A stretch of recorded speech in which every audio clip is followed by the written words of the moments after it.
I know what you're thinking, punk. You're thinking, did he fire 6 shots or only 5? And now, to tell you the truth, I forgot myself in all this excitement. But being this is a 44 Magnum, the most powerful handgun in the world, and will blow your head clean off, you've got to ask yourself the question, do I feel lucky? Well, do you, punk?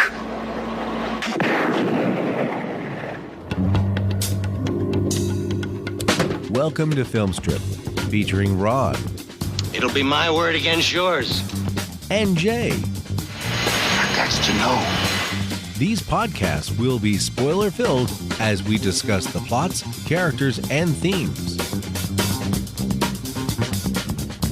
Welcome to Film Strip. I'm Jay. And I'm Ron. And this is our review of Magnum Force, starring Clint Eastwood, Hal Holbrook, Mitchell Ryan, David Soul, Robert Urich, Tim Matheson, Kip Nevin, and Felton Perry. Directed by Ted Post. Released in 1973 on a budget of $5 to $6 million. Made over $44 million at the box office. The longest of the Dirty Harry series of films. A little over 2 hours this one comes in at. And co-scripted by John Milius, who we talked about did a bit of an uncredited rewrite in the last one, and wrote this, was going to direct it, but ended up directing a Dillinger movie, and Michael Cimino came in and did some script rewrites, and he was going to direct it until, if you know anything about Cimino's films and how much they spiral completely out of control and become, $40 million epics, and at a time when nobody spent that on movies, and so he was replaced before they wound up with Post. But I think you hit me up on a text when we were both watching this with, man, this one is just totally sleazy, isn't it? Yeah, it doesn't take long for Dirty Harry to become, like, canon level sleazy. I think that the presence of Michael Cimino, I think that's why it's the longest of the series. Yep, I would agree. I bet there's probably a 5-hour version of the script, because Milius says none of the big action scenes, like the car chase and the big thing at the aircraft carrier at the end, none of that was in his script. He said it was very simple. It was, let's put together a group of cops that are worse than Dirty Harry, and then he has to go after them, the vigilante justice stuff. And it was a lot of gun porn. Because Milius is really into guns, and he wrote all of the shooting sequences, and they were going to do shooting practice, and all that stuff is him. But Cimino wrote the extended action scenes, apparently. Well, I mean, that makes sense. The John Milius version of this movie would be like 85 minutes of murdering. Yes, violent murder with guns. That's why I love his movies. So, They are. One day we're going to have to do the old Red Dawn and then do the remake that he had nothing to do with. Because the compare and contrast doesn't just end there. But yeah, that's another one of those that 80s murder or 70s and 80s murder. I think John Milius was your guy. But no, this was, it's a big Eastwood thing too, because he wanted to do another one, and Milius had come up with this script, and he liked the idea, and liked the theme of the film, and it was totally down for all of this. And as a matter of fact, I think Eastwood is the reason that we get the moment with the Asian that comes on to him and he winds up sleeping with her, because apparently that was like an inside joke that he got a lot of fan mail from Asian women when he shot in California, and they were always wanting to sleep with him. And so apparently they took lines out of the love letters and just gave them all to that poor actress to do. So in the 3 scenes she's in. I was wondering why that made no sense. Yeah, it is the non sequitur of a 2-hour movie. But, well, again, it is the longest one. But and for the time, I think we should mention, too, nowadays, like your big budget action films, they all run, 2.5 hours, right? I mean, all these movies are clipping right at 2 hours. Nowadays, hour 45 is your average action film. But for the 70s, that was a long time, But, movies stayed in theaters longer, too. They didn't do 6-week runs. They did 6 and 8 month runs. So when people paid, $4 or whatever it was at the time to go to the late show or whatever, they wanted to get something out of it. And so this was, they got the bang for their buck, per se. Yeah, 2 hours and 4 minutes is a long middle feature for your drive-in movie theater. Yes, indeed it is. I think before we get any more into this, though, and before we can really dissect the slice of 70s sleaze that we've got here, do give us a plot summary, if you would, Ron. What is Magnum Force all about? A vigilante group has targeted notorious criminals for extermination. while Detective Dirty Harry Callahan is no friend of criminals. He is dead set against wholesale murder as a solution to legal loopholes, which seems like a big shift from the first movie. Yes, it is. Discovering that all the killings have been committed by the same weapon, a .357 Magnum, if I'm not mistaken. Yes, Colt Python, yes. Yes. Callahan reaches the conclusion that his on-the-edge partner, Charlie McCoy, is responsible. But the answer is actually 4 rookie highway patrolmen who are at the behest of Lieutenant Briggs, Harry's boss, who we may mention is Hal Holbrook. Yes, everybody's grandfather. Yes, Mark Twain himself. Yes. After a chase and a shootout near a shipyard, Harry kills the 3 vigilante cops but can't finish off Briggs. The LT threatens to run Callahan out for the killings, but Harry slips a bomb in his car that explodes as he drives away. Callahan leaves us with this sage advice: a man's got to know his limitations. As credits roll. It's only about the 4th time he says it, too. Yeah, that's a good way to summarize this. I think there's a lot to get into. And the first of it is, and you hit on it in the plot summary, Ron, is what's the difference between Callahan and the 4 highway patrolmen here? That's the central question, right? Is that's what they're dealing with, is if you have this cop that, let's pick up where we last left Harry Callahan. He quit, right? Like, he threw his badge in the river figuring, they're not going to let me come back anyway. But as it turns out, nope, he's still an inspector. That was the surprise to me, because I remember, when I went to watch these films and finally watch them all in sequence, years ago, I remember thinking, wait a minute, why is he still a cop? I thought he quit after the last movie. Yeah, that's a great question. Why? I think because he needed something to differentiate himself from Death Wish at this point. Because by this time, no, Death Wish comes next year. Yeah. It doesn't it? Yeah, I think you're right. Yeah. Anyway, I think he needed something to, he needed a loophole to not become, like, the true, like, anti-hero. He needed some sort of veneer of, respectability. Plus, I think with a guy like Dirty Harry, he needs a system to rebel against. Otherwise, he's just Harry. Yeah. I mean, otherwise he's just this jerk that takes matters in his own hands. This time, he's not even the jerkiest cop on the force. Like, he's got a heart to him this time around. He's nice to his partner. He's not nearly as sarcastic to him as he was the last one. And he's, he picks up with the Asian girl that we talked about. And like, Briggs is a huge jerk. That's the thing that gets me is, you want to watch Hal Holbrook in a way that you've never seen him before? I mean, he's been the bad guy. He was kind of the bad guy in the Creep Show part he was in, and if you've seen Fletch Lives, he's the bad guy in that, spoiler alert. But he's still in that kind of wholesome bad guy way. But like, in this movie, he's an ass. I mean, he curses all the time, and is always he's the typical captain that's pissed off at Harry. It's like watching your grandfather get drunk and go on a really racist tirade. Yes, he's also, yeah.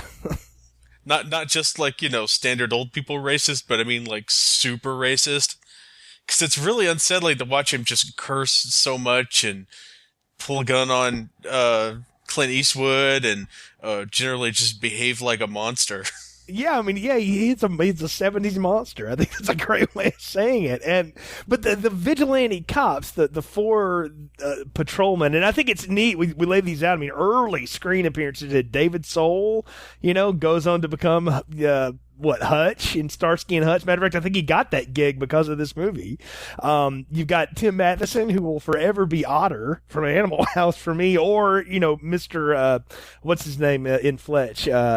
The guy that hires Fletch to kill him. Alan Stanwyck. He's either Stanwyck or Otter, or the guy in Buried Alive, if you want to go that deep in his oeuvre. But, he's that. And then you've got Robert Urich, Spencer for Hire, and then some redheaded dude who I've never heard of before or since, Kip Nevins. So, I don't know what his deal was, but you got those 4. You got Mitch Ryan, who I know from being in Halloween 6 and a lot of other, crazy movies. He's a bit part in. He was also General McAllister in Lethal Weapon, if you remember that, and has had a good character actor career, but this is one of his kind of wild roles. And you got a neat cast here. Felton Perry was a great actor. If you've ever seen Walking Tall, the original one, he's fantastic. Oh, yeah. For that. And so I mean, yeah, you got a great cast here. It's the one thing that, like, last time I thought, Eastwood was heads and tails above everybody on the screen. There was nobody standing near him.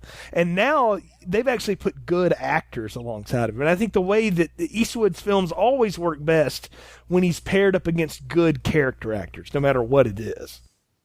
Yeah, I think he really needs somebody to play against or play with. Somebody who could force him to elevate his game, I guess. I mean, he can be one of those guys who tends to act down. I mean, at least just from what I've noticed, like in some of his worst 80s movies, he performs down to the level of his paycheck. Yeah, very much. I think even in through the 90s and some of the stuff he was doing in the 2000s, I mean, he, sometimes he can just be a real ham and phone it in. And then there's other times he's giving a good performance when there's something there, I mean, and something to do and a story to tell. And long before he got into doing overly self-righteous movies, I'll say.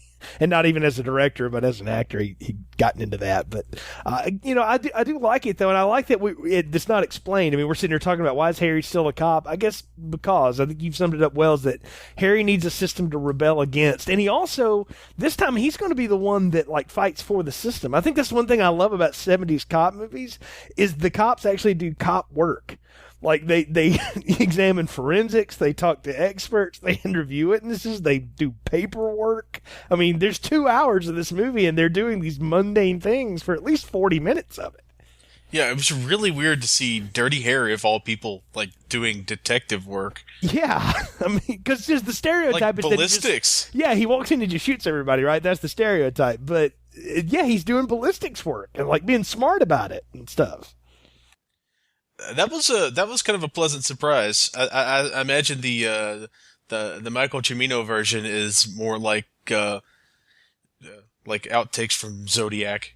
It'd be like a season of Law and Order all in one movie, probably, knowing the way that guy writes stuff. But yeah, I like that, though. I think it adds a realism factor that your 70s audience would have demanded from their films. Remember, we got to think back to what people wanted at the time, and I wasn't alive for it, so I'm talking about just from cinema history, what I've studied here and seen.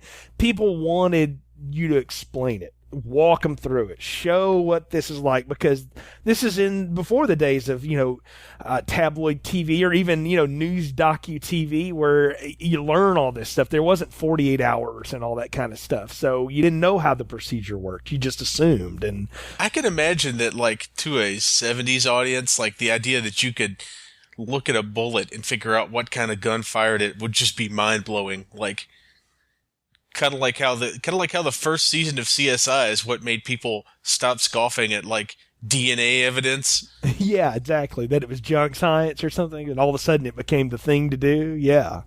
So no, I agree. I think that would have blown people's minds, and I think the way that he goes about solving this crime is very real. I mean, it's smart too how he comes up with it, and because I mean, we don't know which ones are doing it. Though you watch it in retrospect, and it's sort of obvious that they tip their hand to these 4 cops early on. But, you know automatically from the beginning that this guy gets pulled over and, there's some kind of mob trial going on, and they pull the guy over, and what happens but the cop pulls out the Colt Python and, like, blows the whole car away. And very violently, too. This 70s blood is always amusing to me. Yeah, the bright red paint blood. I liked that it takes the idea of Dirty Harry, this cop that operates outside the system, and applies the Batman formula to it. Batman the hero begets Batman the villain, or begets Joker the villain.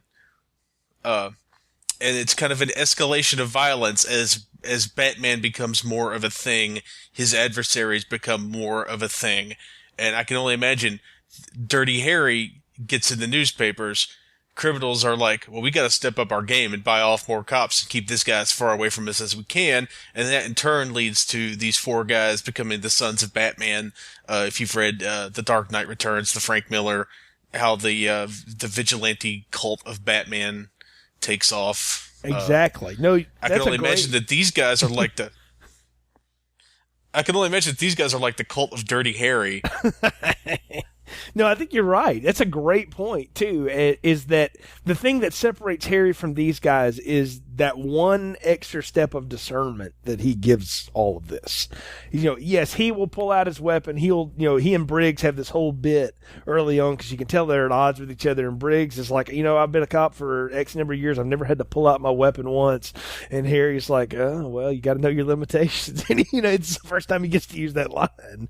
And he keeps on and on with it. And when Briggs finally pulls a gun on him, like, you sure you know how to do that?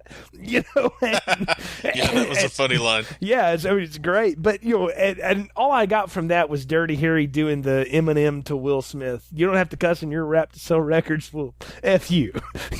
I do. So it's kind of that same basic idea. But I like that. I like that Harry says, yeah, I'm not out there just shooting the streets up. This ain't the Wild West, even though that's what y'all think. But if somebody gets out of line and they're a problem, I'm going to take them out. That's his rule of thumb. And we already know, the Scorpio killer was using the system against them. The mayor and the chief were playing his game, and Harry was like, screw this, and just went and jumped on the bus and shot the guy. I mean, that's, and while people don't like that, it performed a public service, if you will. Like, there was something involved in that. And there's a political undertone to this film that I think was, maybe it wasn't as strong in the last one. I think I attribute a lot of this to Milius and just, how he is very, conservative and arch conservative and, Second Amendment and guns and, you call your own nuts in society kind of person. That's just how he is. And you see that come in here because they talk about, even the cops, when they're giving excuses to Harry Leon, it's like, what are you going to do? You're going to let him go through this system with all these liberal judges and all this? And I was like, geez, y'all thought that was that way in the 70s. Come get a load of today. If that's how you feel about then, wow. I'd love to see what you thought of now, but that's the difference. And Harry even lays it out. It's like, yeah, well, you know what? If I have to perform the role of executioner, it's not because I enjoy killing people. It's because that's the last resort. As opposed to these guys who are like, well, let's just skip all that and get to the end. Yeah, and let's differentiate here. The guy Harry killed was a person who had already killed, like, dozens of people. Yes. Yeah, it was a menace to society. Yeah. Yeah, not just a menace to other organized criminals. Yeah, well, yeah, and let's talk about the people that these guys take out. They kill the mob boss and his whole crew. They kill another one at the house. I think Suzanne Summers gets shot in that too. It's an early role for her. Yeah, I think she was the topless one. They shoot that up, and then they kill the pimp that pours the Drano down the lady's throat, which you talk about sleaze. I mean, that whole scene in the cab, it's like she's putting money in places you don't want to know it is, and then the pimp comes and gets his pimp hand on, and like I said, and then all of a sudden he gets shot because he tries to bribe one of the cops and gets shot 20 ways to Sunday. And I mean, these guys they're not killing innocent people that may have done something wrong. These are clearly criminals that have skirted the law for whatever reason, but the difference between them and what Callahan does is he goes about it as part of an investigation. These guys, at the behest of Briggs, just supersede the whole system. That's the difference, right? Yeah, and I think that's a crucial difference. Dirty Harry decides who lives and who dies. He's not the lapdog of his superiors. And I think that's one of the reasons why that they're ordered, that it's important that Briggs is taking these impressionable, fresh out of the academy guys, rather than somebody like Dirty Harry, because he knows Dirty Harry's not going to play ball with basically whatever Briggs decides. Dirty Harry's going to do the opposite.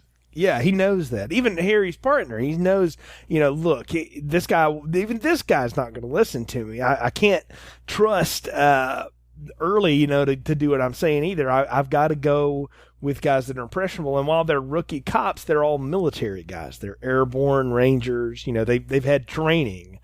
So they would also be susceptible to the idea of someone giving them orders. And you follow this the is chain very of command. much. Yeah. It's weird that a guy like John Milius would be against the militarization of the police. I mean, maybe I'm reading between the lines with what you said about them all being, ex-military, whatever, and the way our current police, basically recruits from the military and gets their weapons and equipment from the military. It seems like a weirdly prescient screed against the heavily armed tank cop or whatever. No, I from a guy that wouldn't be like, that seems more like a Michael Cimino thing than the John Milius thing. Honestly, I think that may be the influence there. I think what Milius had were 4 vigilante cops that were beyond even Dirty Harry's violence, and then Cimino added in the layers for there. That's from what I've been able to read and get. And Milius has never done anything to like discredit it. I mean, he likes this movie, he likes the way it turned out, and was happy with what they did with his script. So he didn't care, but he's one of those guys too that once he lets go of something, he just kind of lets it. You do what you want with it, because he had a lot of things going on at the time too. So I don't think he was hurting for work, but that is an interesting layer, and I will credit that to Cimino, because that's the kind of thing he would build into characters, where Milius's are cardboard cutouts that shoot at each other, for lack of a better way of saying it. Cimino's guys would have reason behind it. And particularly, I think the thing is, and it's not a bad play by producers, to think that there's more that David Soul could do as an actor. I mean, clearly he had something as Davis that was really, it was menacing, but it was kind of a young Eastwood type thing. I mean, he's a good parallel to Clint. That's a great observation. I just noticed that even with the helmet on and the shades on, he was still like attention capturing.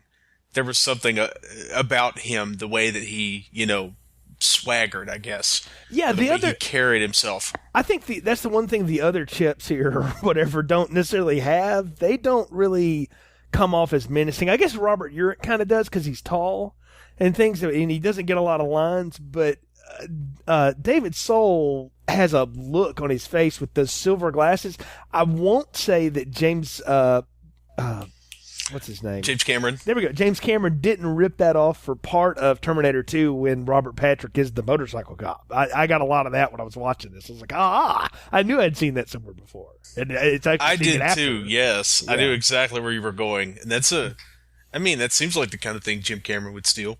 Exactly, yeah. It's his era. It's been when he would have been working with Corman and watching this kind of stuff, right? They would have been doing, Nasty Carl or whatever their Dirty Harry was made for $7. But anyway, I do like the 3 or the 4 cops. I say 3. The redheaded one gets like nothing. Like, he does nothing for me at all. He gets karate chopped to death, and that's just kind of the end of him. The other one's the ones that have all the lines and stuff, and so I pay more attention to them. But the other thing I love about this, and this is another thing of 70s movies, is you got to give a red herring. If you're going to do a good movie like this and you're going to blow it from the beginning that, well, it's cops that are killing the criminals and we don't know which cops, you give us one to chase that's it's obviously got to be Charlie McCoy, and you send Dirty Harry on that goose chase. And I credit a lot of the effectiveness of that for the way Mitch Ryan plays it. He plays unhinged really well.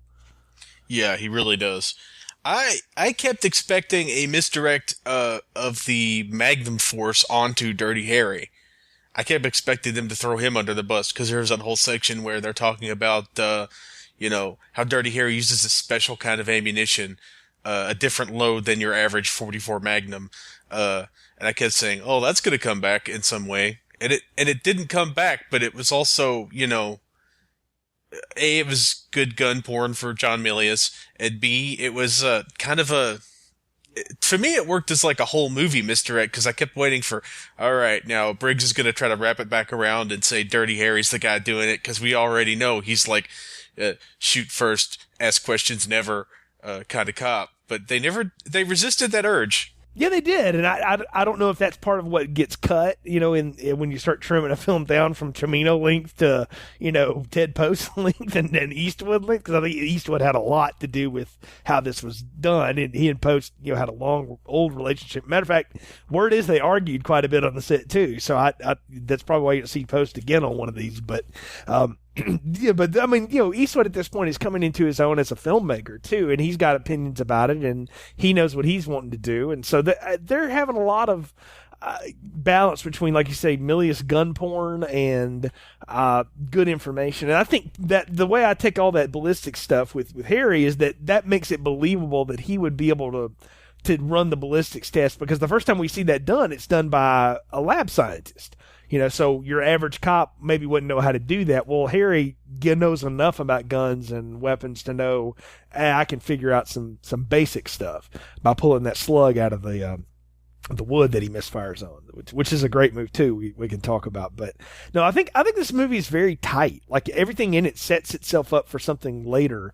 And I mean, they play the whole Charlie McCoy thing up, even to the point of, like, you meet his latest ex. Harry goes over and has dinner with her, plays around with the kids. They go to bed, and she like comes on to him in the most obvious possible way, other than coming out saying, "Take your clothes off." I mean, it was almost like the wedding singer when she's like, "If you come upstairs, you're going to get laid." I mean, she pretty well said that to him. Which is, it's also really unsettling to see that this guy, see Dirty Harry as a romantic lead. Yeah, there is a push here, and I want to say this may be Eastwood stroking his own ego, forgive the pun, there, that he wanted people to think of him as a 70s sex symbol. I think he was obsessed with that for a short time in his career. Because we've got to remember, he's like 43 at this point, in this movie, or 45 almost, I think, with some of it shot. And he's still doing all his own stunts, and he's trying to be super macho guy, but not... he's not the typical 70s male. He doesn't have long, flowy hair and wear, gold medallions. God, can you imagine that? Yeah. He doesn't have the Starsky hair. Exactly, yes. Even Hal Holbrook looks like Shaggy next to Clint Eastwood. Yeah.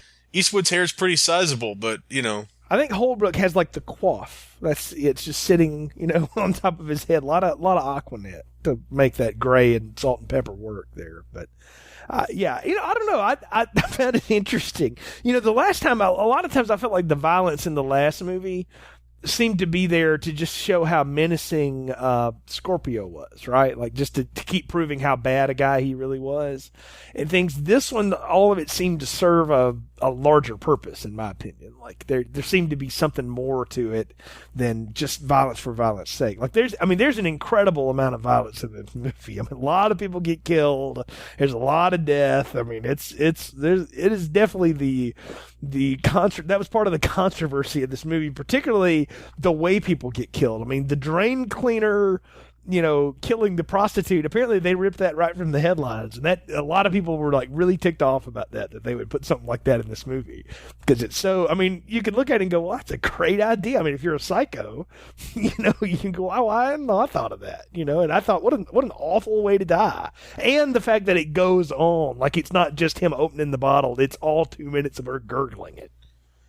Yeah, it's really rough to watch. It's really unsettling, because I kept waiting for one of the cops to come in, one of the vigilantes to come in and shoot the guy and save her. Yeah, and what you find out is that he shoots him later, but because of this, but not at the same time. Yeah, I was waiting on that too. Or Harry to drive up and do, because I was like going, what, this is and I don't know if you noticed or not, it's the same actor that he did the whole gun point at with after the bank robbery scene in the first movie, the whole "did I fire 5 times or 6" bit, the first time he runs that line. It's the same guy. So I did not know that. Yeah, apparently he makes appearances in all first 4 of these as different people. So it's kind of like the Andy Griffith effect, but with a criminal. So I don't know if he's friends with Eastwood or what, but yeah. He's a bank robber, a pimp bank robber, and a bank robbing pimp. Exactly. Yes, he's a pimp number 4. Actually, I think one time he plays a cop. So, but we'll get there. But no, I don't know. I thought I think the violence, though, as unsettling as it is to watch, it does add. I think it gives you pause for a minute to go, well, wait a minute, maybe I want these people taken out.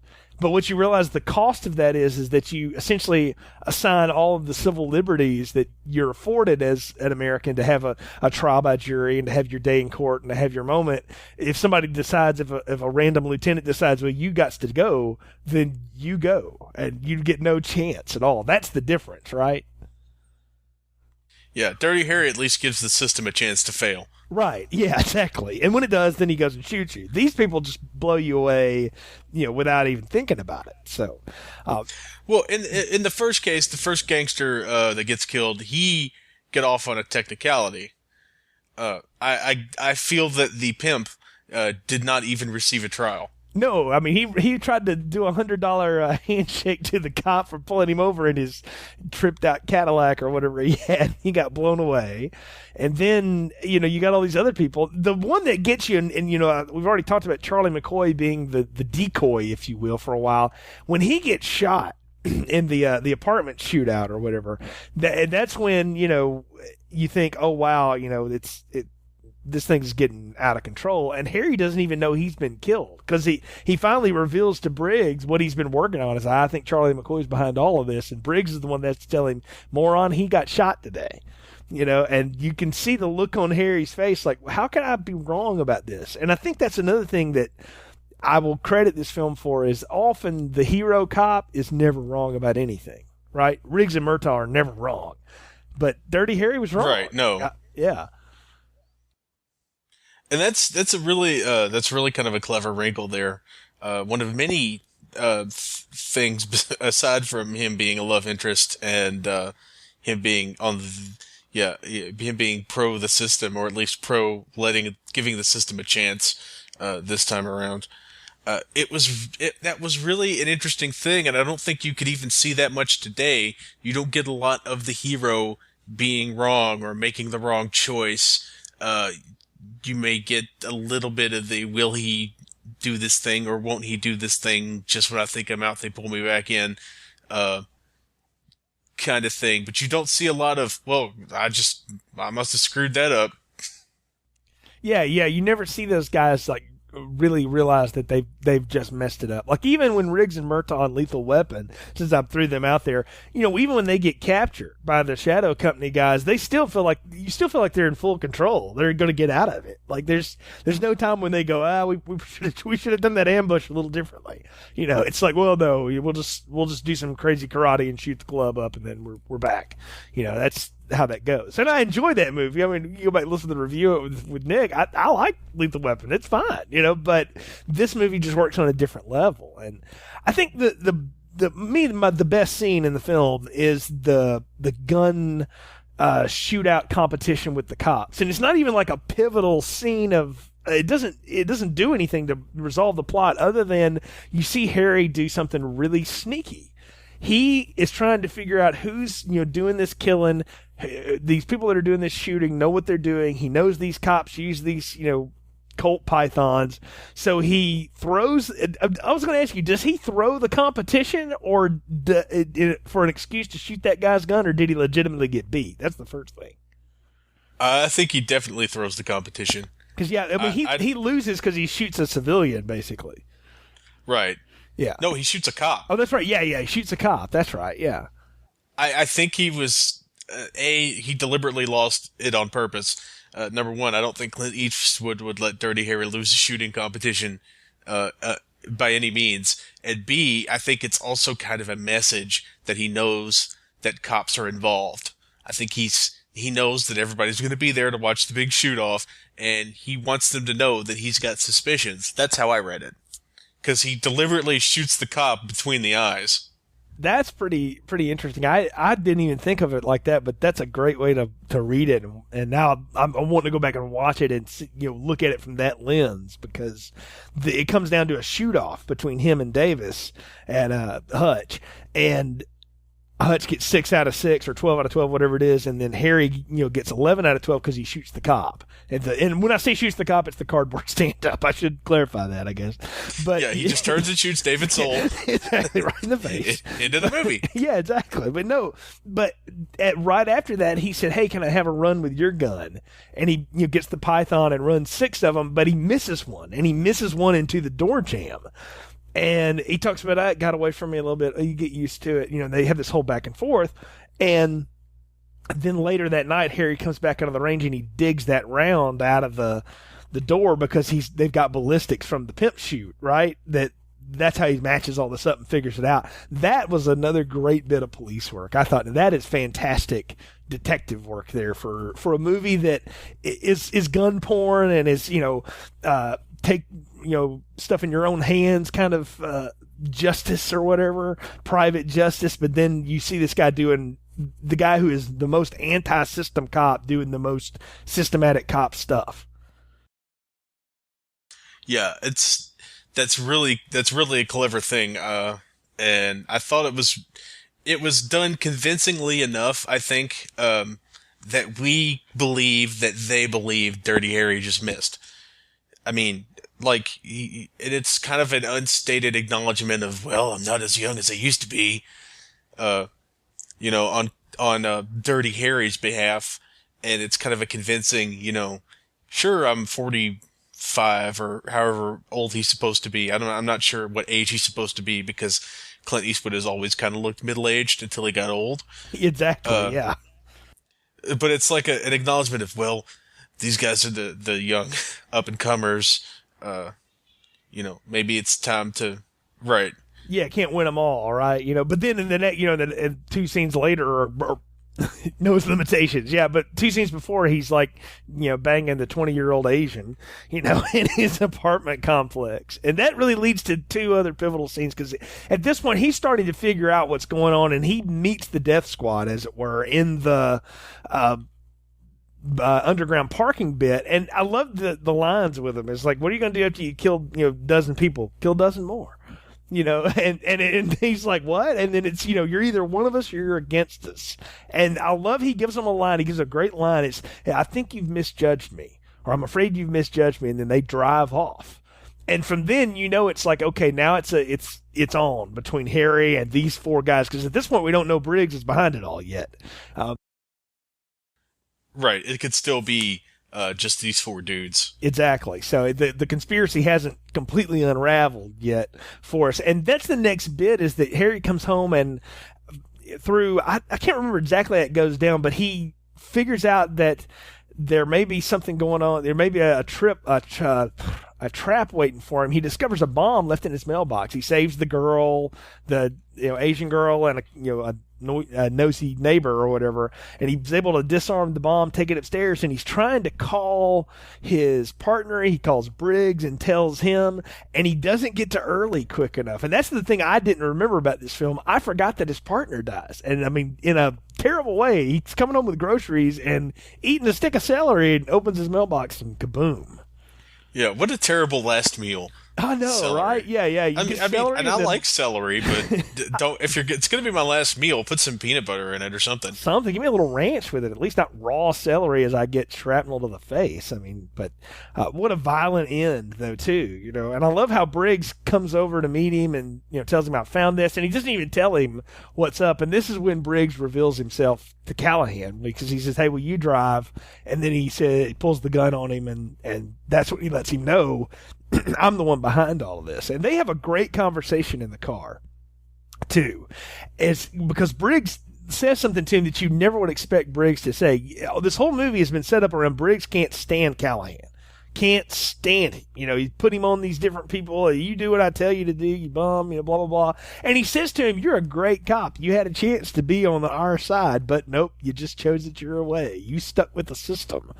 And I thought that was a great set of lines that Briggs acknowledges a bit of admiration for Callahan.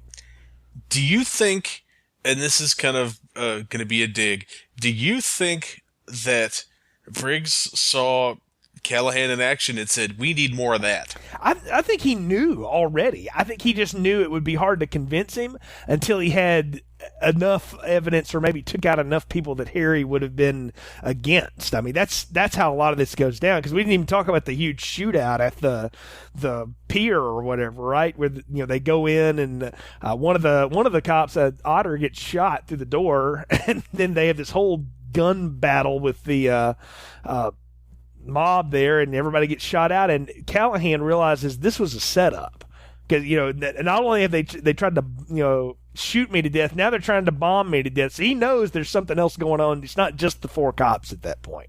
And then he starts to put it together after Briggs lets him know, hey, I'm the guy. And do you think that's why Callahan asked for the kids? I think yeah. As his backup. It's like, well, if anybody's going to get shot, it's going to be Starsky and Otter. Well, I think he wants to see if they're really going to set me up. Are they just going to have these guys turn on me with the mob, or how's this going to work? Or maybe I'll catch him in their own bit. And I think there's also part of him that in some way still respects these guys and is trying to salvage them. The way he couldn't save his friend Charlie McCoy, who while he wasn't committing crimes, was cracking up and losing it. And saying really crazy stuff, hoods can get away with everything, just burn them all and let God sort them out, that kind of thing. And he was like, that's why he was worried about him. So I think he in some ways is trying to save these guys as much as he can.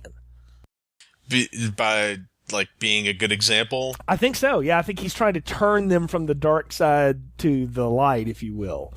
To be way, way pre-Star Wars. But I think that's what he's trying to do, is turn them over. And then he realizes that that's not going to happen because the whole thing was a setup anyway.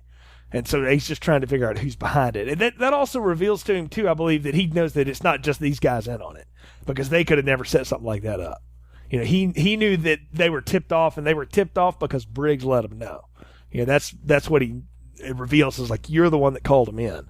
And those two guys didn't have a chance. Yeah, they would have never. I mean, Briggs told the mob guys hiding out there that, hey, they're coming, and that's why they went guns blazing, because the cops didn't do anything. They're just trying to serve an arrest warrant. That's what Otters do when he gets blasted through the door with a shotgun. He's just talking. He didn't even have his gun out. So, also, I was amazed that it wasn't the redheaded guy that gets shot. Yeah, that's me too. Because again, he didn't have a lot of lines. Sweet had a lot of lines, and then they just shoot him, and he's gone. But I think that also, again, I think it's pretty clear early that Davis is the one you're supposed to pay attention to. He gets all the real screen time, and again, he's the last one that Harry will show down with, because he's already been proven to be the equal to Harry because he beat him in the competition. I mean, he was at least close enough to have tied him as it was. If Harry didn't throw it, who knows? Maybe he does beat him. He's a good shot. We know that. So. Yeah, even they set that up very early in the movie as well. Even with talking about the range time. Yeah, exactly.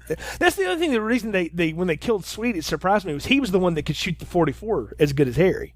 The other guys were like, "No, I don't want any of that." But Sweet was could handle the Magnum, which was kind of interesting. But as it is, Harry's driving along with Briggs, and I love how he takes out Hal Holbrook.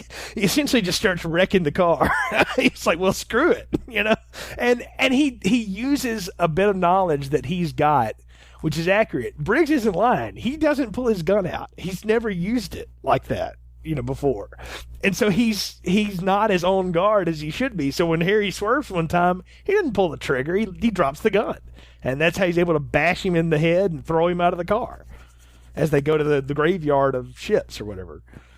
Now, why do you think a career desk warmer like Briggs would be the guy to go for the vigilante justice? Do you think it's because Dirty Harry, as a street cop, had more to do with cleaning up San Francisco than he ever did, and this was his way of giving back to the city? Is there some kind of altruism? Maybe it's because it's Hal Holbrook. I want to see some positive thing behind his megalomania. I think what he saw when Harry took out Scorpio was, now if we could just do that with the thugs on in this city that we can't really do anything with legally, that'd be great. But you can't have anybody as high profile as an inspector. You can't have a detective doing this crap because that looks bad.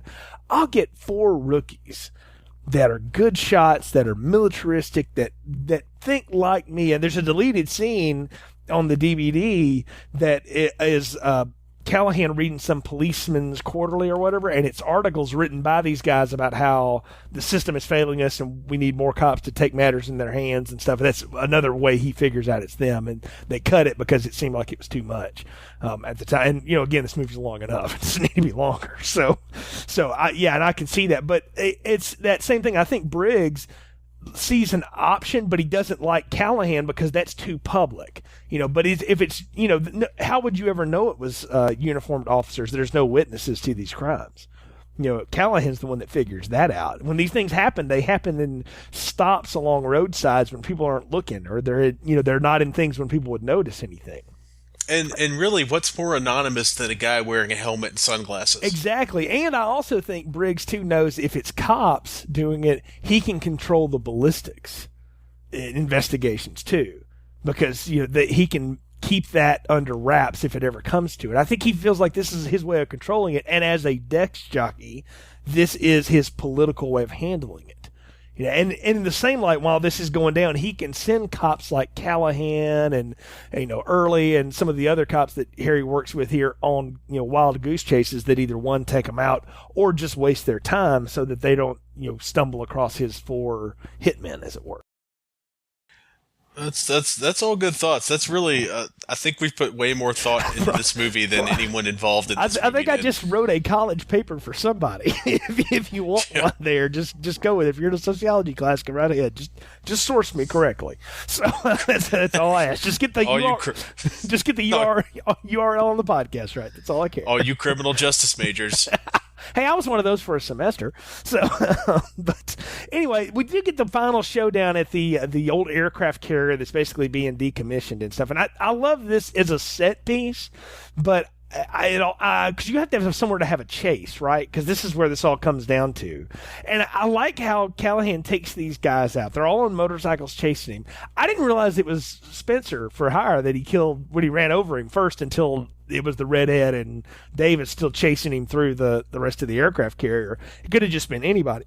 But that was a great action scene. I mean, he basically finally gets around the guy. The guy's chasing him, shooting at him, and he finally gets ahead enough to turn around and play chicken with him and just runs him over with the car, which is pretty violent. Especially by, 70 standards. That's yeah, big time. But that is really a top-notch set piece. Even though it seems like Ted Post goes at his action a completely different way than what happened in the first movie. You know how the soundtrack would cut out and you would just hear that kind of naturalistic, like panting for breath and chase sounds. You still continue to get the score, and it's a great score, by the way. It's another great Lalo Schifrin bullet kind of funky 70s score. Yeah, that wah guitar. You've got all that going in the background and the thump and the bass and all that. Yeah, I'm with you. It has an era, but when I hear it, I'm thinking chase scene in a 70s cop movie. It feels as kinetic as the scene is supposed to. Yeah, it really works well together, I think. And that's a really interesting scene because it's like this is like the precursor to parkour.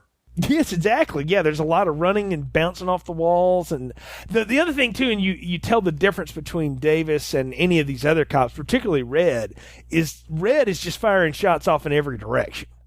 He's shooting at anything that moves. He could be shooting at rats for all he knows. He doesn't know if it's Harry or not. And I kept waiting for it because Harry has been unarmed. That's the thing we should mention is that the man whose opening scene is his hand with the .44 Magnum giving us that line about how it's the most powerful handgun in the world again. And he doesn't even have it on him. It's been thrown out of the window. So he's got to beat these guys without the gun. I thought that was an interesting choice. Apparently that is not the Milius choice, by the way. Well, of course not. Why would it be the Milius choice? Yeah. If you can have a gun and you don't, that's clearly the opposite of what John Milius want to do. But yeah, that is interesting because it's like in Spider-Man, when in the Amazing Spider-Man 2, when his little web shooter gets electrocuted and he's down like the thing that he does, he's forced to rely on other ways to overcome the situation. Right. Yeah. When Batman's gadgets fail or whatever. Yeah. It's kind of like all right, let's take away Dirty Harry's one advantage. And it kind of harkens back to some of the themes for the rest of this movie where he's like a legitimate detective. He's not just a guy who shoots stuff. And here he is like thinking on his feet and, tricking Davis and showing off his hand-to-hand skills. He still is the hero, but he is forced to accomplish his heroism in a different way. Oh, yeah, he's got to go about it. I mean, he basically corners Red and starts hitting him and then karate chops his neck till he basically breaks his neck and breaks his airway and he strangles to death. essentially, which is a real like ninja way of killing somebody. And I'm like, man, even if you needed more reason to think Dirty Harry was pretty badass, this is giving it to you. But I like it though because it shows you this guy is not just the 44 Magnum. He's not just the gun. He is a killing machine just by himself. He can outsmart them as well as outgun them. And that's interesting because I in the first movie I don't remember him doing a lot of thinking. No, I mean really there wasn't. It was a lot of standing on open wounds and yelling at people to tell me where she is. And I think that's a lot of what he did with Scorpio. And then he shot her. And running around the city. Exactly, yeah. And in this case, he's being smart. He's being savvy. And the thing that gets me, though, and I will say this about the ending, and it's the part that, I mean, I even asked my wife to watch it again with me, watch the ending of it with me. He and Davis get to chasing each other on these motorcycles, and Harry essentially gets up on the top deck and lays his bike down, and Davis doesn't, stop quick enough and runs over the cliff. And runs off the ship and into the water. And I asked my wife, I was like, is that far enough of a fall to kill you? Because he just sort of floats to the top. And I'm like, he didn't shoot him. He didn't hit him with a brick. How did he die from a 30-foot fall? If it's that tall. I mean, I don't even know how high that is. But even if it's like a 50-foot fall, it's probably a survivable fall unless he, went head first. He could probably break his neck head first. He didn't. The guy does an excellent cannonball into the Pacific. Oh, in that case, it was a fatal case of belly flop. Something, yeah. I mean, it is. I lay that probably on the effect. The effect guy, the stunt man was probably like, I ain't going head first into that, because this wasn't CGI. I mean, somebody had to drive off the end of the thing. So I don't know. It's the part of it that I'm like, how did he die? How did he kill him? But Davis floats to the top, and he's doing the dead man's float, so that's how you know he's dead. And that's the end of the 4 crew, but we still remember, where's Briggs? We're supposed to forget about him because for 15 minutes, for all we know, he's passed out on the side of the road. Well, I mean, he's old enough that he probably needed a nap. I don't even know how old Holbrook was when this is made. He may have not been much older than Eastwood. They're not that much older than one another, I don't think. So maybe I'm wrong about that. Somebody can correct me on that on Facebook if I'm wrong. But I don't know. I don't know how old he was, but he does show up in the last scene to pull the gun on Harry, and you think he's going to shoot him. And I love that he does the classic Bond villain thing. I could kill you now, which would be really convenient. I could probably get away with it, considering I've gotten away with 40 murders so far. But I'm going to run you in for killing 4 cops, because that'll be more satisfying. Hal Holbrook is only 5 years older than Clint Eastwood. Really? Wow. That is okay. That's good to know. So, well, he's 5 years dumber too because he should have shot him. I mean, this is dumb, right? It's like, no, shoot him. You can figure it out later. You figured all this other crap out. He's highly placed enough that he could probably put the blame on one of the dead cops. Yeah, wouldn't be that hard. Clearly, it's Astrachan's fault. He's the redheaded guy. Exactly. He's the one that was firing bullets everywhere. Yeah. Yeah. He's got enough gun residue to last. So, but I love how Harry, realizes he's still got the bomb in the car, and so he sets the timer on it, throws it in the back seat, and lets Holbrook drive off to be, obliterated 20 seconds later. Yeah. That was kind of anticlimactic. It is, yeah. I was going to say that, and I'm glad you said it first. I felt like the end of this, to have been as action-pumping as it was very anticlimactic. Yeah, you want to see him get shot. Yeah. If you want to see anybody get shot, it would have to be him. Actually, I'm okay with the bomb end if he had gotten into a gun battle with Davis at the end and had shot him off of some setup from that policeman's, tournament thing. Like if he had tricked him into shooting the wrong thing and then turned around the corner and shot him, or done the mirror trick or something like that, that would have been satisfying to me, because Davis needed to get shot. That was the point. Is that needed to be on the scene where they're in it's high noon and we're drawing guns. That needed to be that. And maybe that's why they didn't do it. Maybe Eastwood refused to do that again after having done it for years. But that would have been the most logical end of Dirty Harry versus Officer Davis. Yeah, and it would have been the most satisfying end. Is a man's got to know his limitations, but one of my limitations isn't being able to outgun you. Yeah, exactly. Yeah, because that would have satisfied that whole turn. And for all I know, maybe that was the ending that Milius had. I don't know what it was, but the bomb would have worked after that. But after we karate chop somebody and then somebody takes a swan dive, it does seem kind of like, that's it? And then it ends on that and some funky 70s songs. Well, Ron, I think we're at the part of the podcast where it's time to give final thoughts, recommendations, and popcorn ratings. So what are yours for Magnum Force? Well, I have to say, as the first of what I can only assume is going to be progressively sleazier, Dirty Harry movies, I have to say it was still really entertaining. It does feel its speed at some points. It very much feels like a mid to late mid 70s flick, in that it is paced a little bit slower than you would expect a modern action movie to be paced. But again, like in the first one, when they do decide to throw down and have an action sequence, it's still a very satisfying action sequence, even, until the end, when it kind of peters out with a massive explosion, if such a thing is possible. But it's a good performance. It's a great cast. I mean, there's a lot of surprisingly good character actors in this. I loved seeing Hal Holbrook as a straight up monster bad guy. And I'm gonna have to give it a large popcorn because it's just really enjoyable to see Dirty Harry facing people who do the same thing he does, essentially. I have always called this the existential Dirty Harry, because it is the one that asks that question. What's the difference? And forces Harry to come up with an answer. And you get that answer. You get it spoken and you get it acted out. The weakest part of this is the last 5 minutes of the film, the resolve of it. It's not what I would want. I think we both have written better versions of it here tonight, or here on this podcast.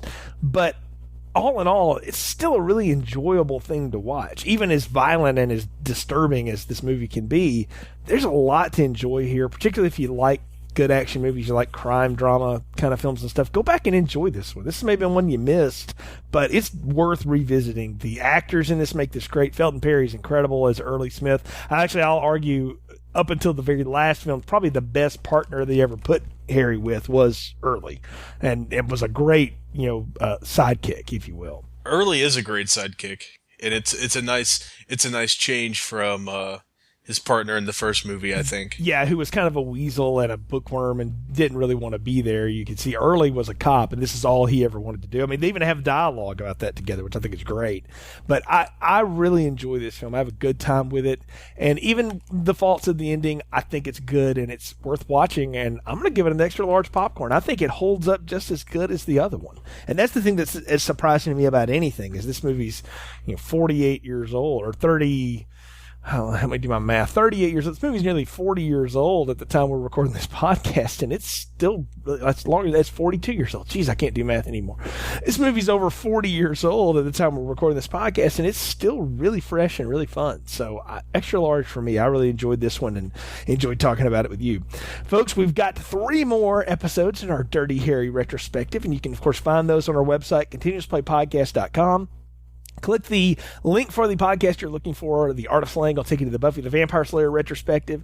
Squared Circle Flashbacks will take you to Brian's wrestling review podcast of the pay-per-views on the WWE network of years gone by. And you can also link to the Fabish Factor, of course, for Film Strip, the movie podcast. All kinds of stuff on Film Strip. I mean, jeepers. We've done the Tales from the Crypt series. We've done some Chuck Norris action movies, some Golden Globus garbage. We've done some horror movies like Halloween and Hellraiser, and we've done sci-fi stuff like Alien and all kinds of things. We've even done some rom-coms in there, folks, if you want to go listen to Pretty Woman and Sense and Sensibility, and even if that's a rom-com, I guess, now. Or classics, whatever you want to call it. We've done a little bit of all of it here, so we appreciate your support. Please leave us a review on iTunes. Let us know what you think of the show. Hook up with us on Twitter and Facebook, and let us know your thoughts on this review and any of the others. We always appreciate interacting with you. Until next time, for Ron, I'm Jay. Know your limitations, and thank you for listening to Film Strip. Thank you for listening to Film Strip. All content used or discussed in these podcast episodes is the property of their respective owners and used under the Fair Use Act, Section 504C2, Title 17.